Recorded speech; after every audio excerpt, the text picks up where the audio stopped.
Hello student, SSC word के digital platform पे आप सबका फिर से स्वागत है। यह प्लेटफॉर्म आरंभ है आगाज से अंजाम तक।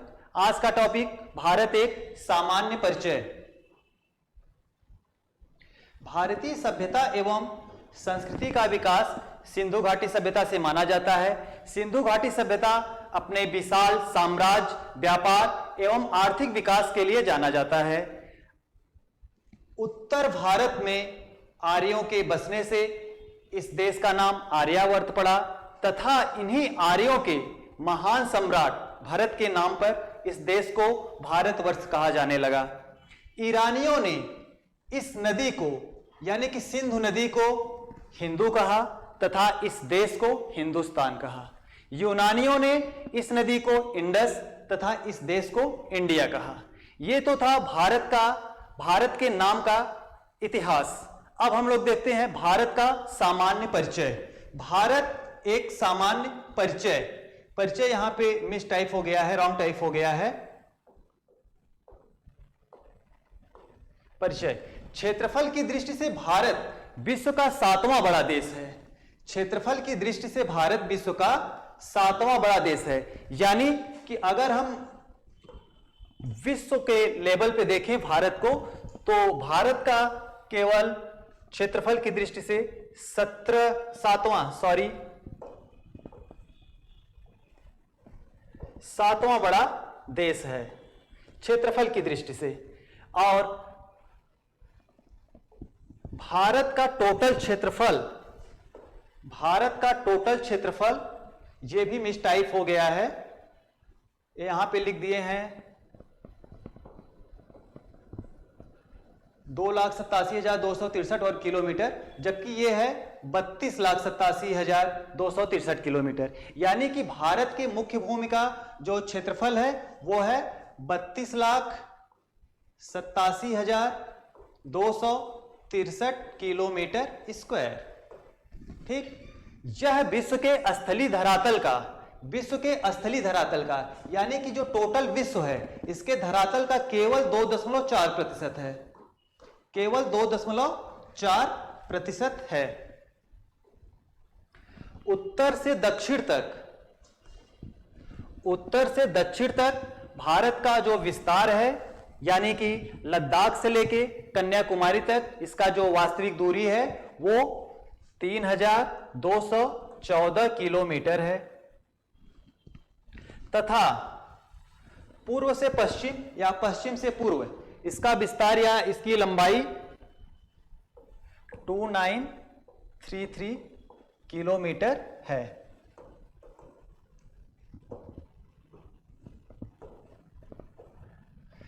भारत चीन के बाद विश्व का दूसरा सबसे अधिक जनसंख्या वाला देश है। विश्व का सबसे अधिक जनसंख्या वाला देश है। यानी कि पहले नंबर पे चीन और दूसरे नंबर पे भारत। 17.5% जनसंख्या यहां निवास करती है। पूरे विश्व का 17.5% जनसंख्या भारत में निवास करती है। यानी कि हर 17वां व्यक्ति भारतीय है। विश्व का प्रत्येक 17वां व्यक्ति भारतीय है। राजधानी, भारत की राजधानी दिल्ली है। भारत देश की राजधानी दिल्ली है। क्षेत्रफल के दृष्टि से केंद्र शासित प्रदेश यानी कि क्षेत्रफल के दृष्टि से सबसे बड़ा केंद्र शासित प्रदेश कौन सा है, तो यहां पे आइए हम लोग देखते हैं। क्षेत्रफल की दृष्टि से अभी तक केंद्र शासित प्रदेश अंडमान निकोबार द्वीप समूह था, लेकिन जम्मू कश्मीर और लद्दाख को जब से केंद्र शासित प्रदेश बना दिया गया उसके बाद से लद्दाख का क्षेत्रफल अंडमान निकोबार के क्षेत्रफल से ज्यादा है। यानी कि क्षेत्रफल की दृष्टि से सबसे बड़ा केंद्र शासित प्रदेश लद्दाख है और क्षेत्रफल की दृष्टि से सबसे छोटा केंद्र शासित प्रदेश लक्षद्वीप है। अब हम लोग देखेंगे जनसंख्या की दृष्टि से सबसे बड़ा केंद्र शासित प्रदेश। जनसंख्या की दृष्टि से सबसे बड़ा केंद्र शासित प्रदेश दिल्ली है और सबसे छोटा केंद्र शासित प्रदेश लक्षद्वीप ही है। यानी कि क्षेत्रफल की दृष्टि से और जनसंख्या की दृष्टि से, दोनों की दृष्टि से सबसे छोटा केंद्र शासित प्रदेश लक्षद्वीप है। जनसंख्या को देखेंगे तो दिल्ली है और क्षेत्रफल को देखेंगे तो लद्दाख है। हमने केंद्र शासित प्रदेश को देख लिया। अब हम देखते हैं राज्य। क्षेत्रफल की दृष्टि से सबसे बड़ा राज्य कौन सा है? यहां पे देखते हैं राजस्थान। क्षेत्रफल की दृष्टि से सबसे बड़ा राज्य राजस्थान है। और क्षेत्रफल की दृष्टि से अगर देखा जाए कि सबसे छोटा राज्य कौन सा है तो वो है गोवा। ठीक, क्षेत्रफल की दृष्टि से सबसे छोटा राज्य गोवा, सबसे बड़ा राज्य राजस्थान। अगर जनसंख्या को देखा जाए, जनसंख्या की दृष्टि से सबसे बड़ा राज्य उत्तर प्रदेश। जनसंख्या की दृष्टि से सबसे बड़ा राज्य उत्तर प्रदेश, जनसंख्या की दृष्टि से सबसे बड़ा राज्य उत्तर प्रदेश। और जनसंख्या की ही दृष्टि से सबसे छोटा राज्य सिक्किम। क्लियर? हम लोगों ने जनसंख्या की दृष्टि से देखा और क्षेत्रफल की दृष्टि से देखा। क्लियर हो गया? अब हम लोग नेक्स्ट देखते हैं कर्क रेखा।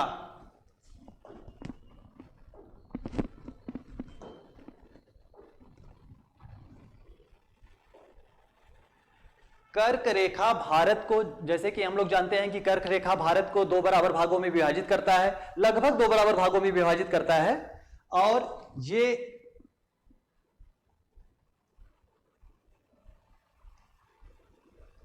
कर्क रेखा को 23.5 डिग्री अक्षांश रेखा के नाम से भी जाना जाता है। अक्षांश रेखा के नाम से भी जाना जाता है। यह भारत के गुजरात, मध्य प्रदेश, छत्तीसगढ़, झारखंड, पश्चिम बंगाल, त्रिपुरा और मिजोरम राज्यों से होकर गुजरती है। गुजरात, राजस्थान, मध्य प्रदेश, छत्तीसगढ़, यानी कि आप ऐसे देख लीजिए, गुजरात पहले नंबर पे, गुजरात दूसरे नंबर पे, राजस्थान तीसरे नंबर पे, मध्य प्रदेश चौथे नंबर पे, छत्तीसगढ़ 5वें नंबर पे, झारखंड 6ठे नंबर पे, वेस्ट बंगाल 7वें नंबर पे, त्रिपुरा और 8वें नंबर पे मिजोरम। टोटल कितने हो गए? 8। यानी कि कर्क रेखा भारत के 8 राज्यों से होकर गुजरती है।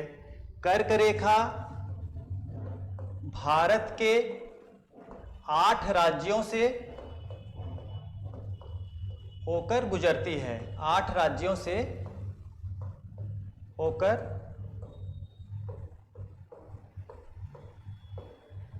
गुजरती है। ठीक, ये क्लियर हो गया। अब हम लोग देखेंगे मानक समय। मानक समय यानी कि IST, इंडियन स्टैंडर्ड टाइम।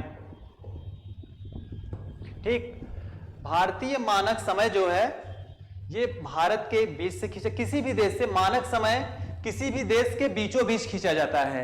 बीचों बीच खींचने से यह मतलब होता है कि कहीं एक ही मानक समय रेखा होता है और ये समय को दिखाता है। ठीक है, बीचों बीच खींचने का मतलब यह है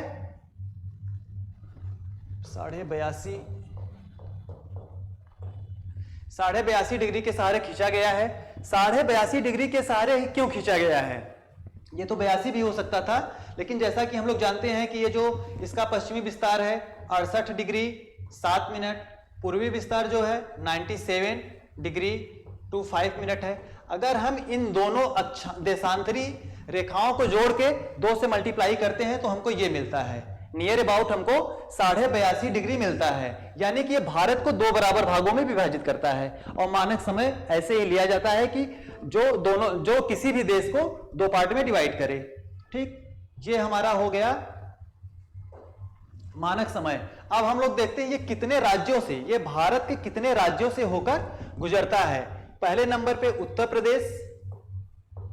ठीक, उत्तर प्रदेश में प्रयागराज के निकट मिर्जापुर से होकर ये रेखा गुजरी है। दूसरे नंबर पे मध्य प्रदेश, तीसरे नंबर पे छत्तीसगढ़, चौथे नंबर पे ओडिशा और पांचवें नंबर पे आंध्र प्रदेश। थोड़ा सा जल्दी में है तो ऐसे लिख दे रहे हैं, आंध्र प्रदेश, ओडिशा, छत्तीसगढ़,